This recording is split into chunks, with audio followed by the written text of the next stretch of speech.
इस वीडियो को लाइक करें, हमारे चैनल को सब्सक्राइब कर बेल आइकन जरूर प्रेस करें हमारी न्यू वीडियो सबसे पहले देखने के लिए।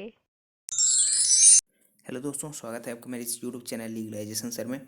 सो फ्रेंड, जैसे कि हम इंडियन एविडेंस एक्ट के लेक्चर में दस्तावेजों के बारे में उदाहरणों से संबंधित प्रावधान पढ़ रहे थे, जहाँ पे सेक्शन 79 से लेकर 98 तक में बताया गया है और हमने सेक्शन 85 तक के प्रोविजंस कवर कर लिए हैं। यदि आपने नहीं देखे हैं तो आई बटन पर क्लिक करके देख सकते हैं, या फिर नीचे डिस्क्रिप्शन बॉक्स पे एविडेंस एक्ट की प्लेलिस्ट की लिंक रहेगी, जहाँ पे आप जाकर सारे लेक्चर कवर कर सकते हैं। और साथ ही साथ यदि आपको सीपीसी के लेक्चर देखने हैं तो भी आप जाके मेरे लेक्चर चैनल पे देख सकते हैं। तो चलिए स्टार्ट करते हैं आज का सेशन। तो सबसे पहले बात करें सेक्शन 86 की।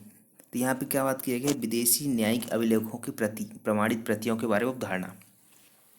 अर्थात यदि किसी विदेशी कोर्ट के द्वारा कोई न्यायिक रूप से जजमेंट दिया गया है और उसकी अभिलेखों की प्रमाणित प्रतियां प्रस्तुत की जाती है, तो न्यायालय उसके बारे में क्या अवधारणा करेगा।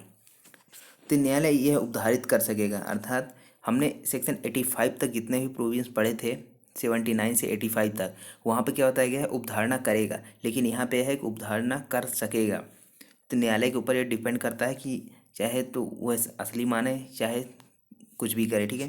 तो न्यायालय यह उपधारित कर सकेगा कि ऐसे किसी देश के जो भारत या मजिस्ट्री के अधिक्षेत्रों का भाग नहीं है।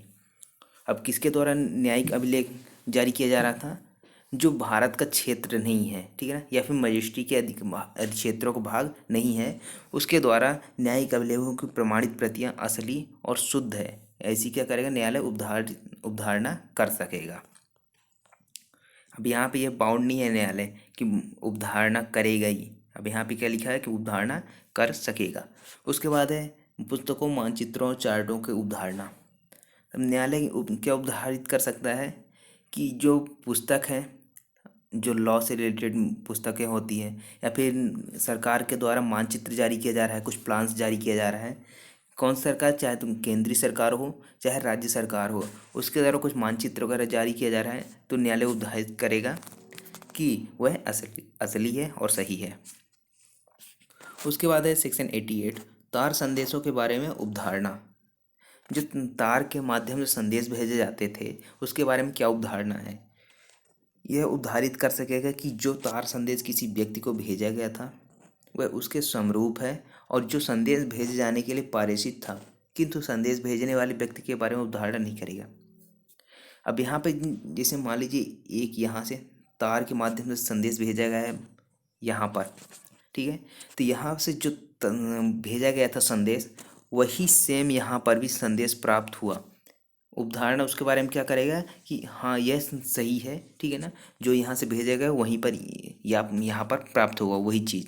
लेकिन संदेश भेजने वाले व्यक्ति के बारे में उपधारणा नहीं करेगा, यहाँ पे सिर्फ संदेश के बारे में उपधारणा करेगा न्यायालय।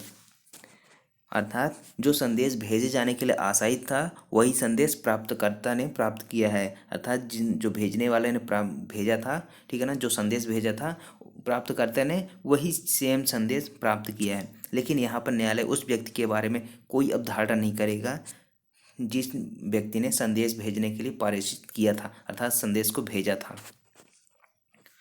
उसके बाद है सेक्शन 88A।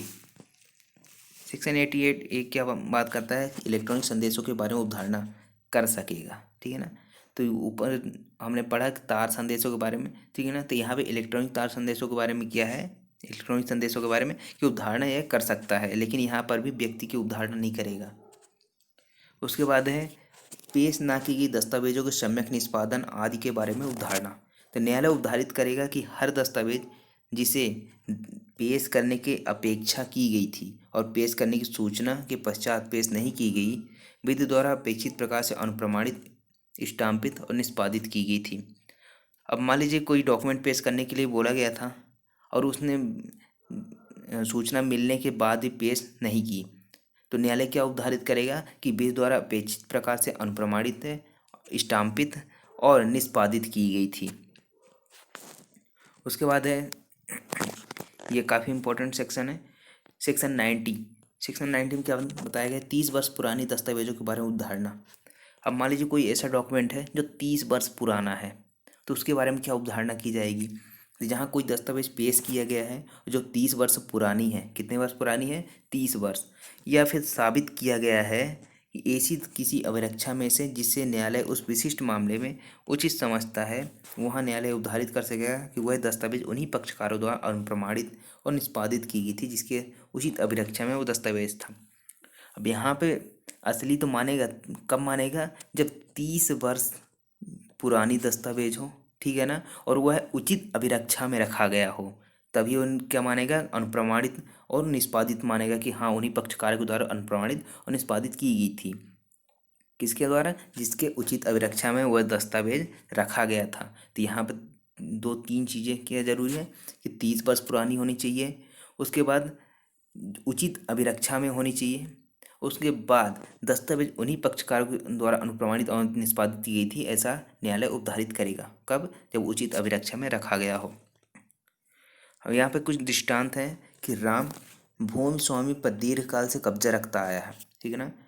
राम जो है वो भूमि स्वामी पर क्या दीर्घकाल से कब्जा रखता आया है, वह उस भूमि संबंधी विलेख जिनसे उस भूमि पर उसका हक दर्शित होता है अपनी अभिरक्षा में से पेश करता है, ठीक है ना। तो यह अभिरक्षा उचित है।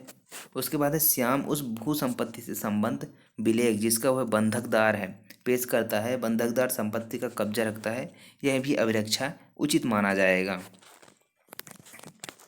उसके बाद यहाँ पे एक स्पष्टीकरण है कि दस्तावेजों को उचित अभिरक्षा में होना कब कहा जाता है, जब ये दस्तावेजें ऐसे स्थान में और उस व्यक्ति के देख रेख में हों, किस व्यक्ति के, जिसके पास वे प्रकृतियाँ होनी चाहिए, अर्थात प्रकृति के अनुसार साधारण शब्दों में कहें तो ऐसा माना जाए, जिसे हम साधारण शब्दों में कि उसके प्रकृति के अनुसार किसके पास होने चाहिए, किंतु कोई भी अभिरक्षा अनुचित नहीं है यदि वो साबित कर दिया जाए उस अभिरक्षा का उद्गम विधि सम्मत था, ठीक है ना।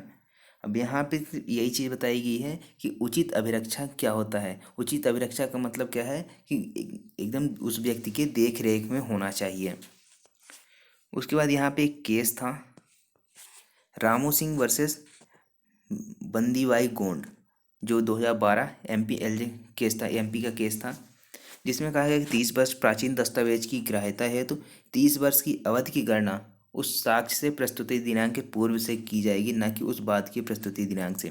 अर्थात जो 30 वर्ष कब से गिना जाएगा, जब उस डॉक्यूमेंट को पेश किया गया था जिस तारीख को, ना कि जब बाद प्रस्तुत हुआ, ठीक है ना। तो जिस तारीख को वह डॉक्यूमेंट पेश हुआ था उसके पहले 30 वर्ष तक की गणना की जाएगी। ये तो हो गया किसी डॉक्यूमेंट्स की। अब इलेक्ट्रॉनिक जो डॉक्यूमेंट्स होते हैं उसके बारे में कितने साल की अब अवधारणा की जा सकती है, तो 90A में बताया गया कि 5 वर्ष इलेक्ट्रॉनिक अभिलेख के बारे में अवधारणा क्या की जाएगी। तो न्यायालय किसी 5 वर्ष पुराने इलेक्ट्रॉनिक अभिलेख के बारे में अवधारणा कर सकेगा कि उस इलेक्ट्रॉनिक अभिलेख में जिसका विशिष्ट व्यक्ति के इलेक्ट्रॉनिक हस्ताक्षर होना तात्पर्य है, अर्थात जो इलेक्ट्रॉनिक अभिलेख था उसमें इलेक्ट्रॉनिक हस्ताक्षर किए गए थे, अर्थात डिजिटल सिग्नेचर किए गए थे, और उसके द्वारा या उसकी ओर से इस निमित्त प्राधिकृत किसी व्यक्ति द्वारा लाया गया है। और यह तब जबकि न्यायालय समझता है कि वह उचित अभिरक्षा और उस व्यक्ति की देखरेख में रखा गया था, अर्थात जिस व्यक्ति के कब्जे में है, ठीक है, और जिसने पेश किया है तो उसकी देखरेख में था और उचित अभिरक्षा में था, तो न्यायालय उद्धारणा करेगा हाँ यह सही है। तो आई होप आपको ये समझ में आया होगा। तो यदि आपको समझ में आया है तो लाइक करें, शेयर करें, और यदि आप नए हैं तो सब्सक्राइब करके बेल आइकन को प्रेस कर लें ताकि आने वाले वीडियोज़ की नोटिफिकेशन आपको मिलती रहे। Thank you so much for watching legalisation sir.